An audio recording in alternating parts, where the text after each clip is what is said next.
สิพาไปเที่ยวเขาใหญ่แบบเดย์ทริปเนาะจุดเที่ยวที่ต้องไป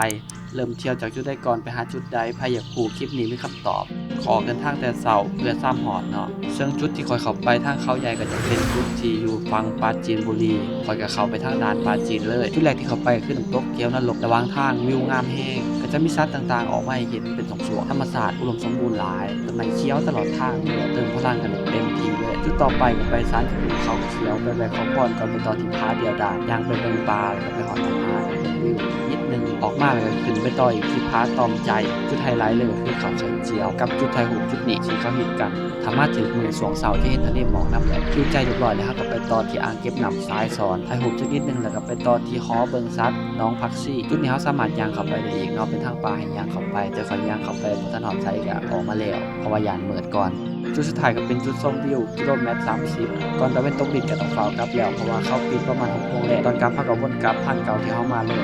มันก็ยังมีหลายจุดที่เราบ่ได้ไปถ้ามีโอกาสหน้าก็หวังว่าจะไปให้ครบเนาะส่วนใครที่อยากไปตามรอยก็ไปได้เลยถ้าใครมาเสาร์นี้ก็แนะนำให้ขึ้นไปทางผาตอมใจเลยเนาะเพราะว่าที่เห็นทะเลหมอกตอนเช้า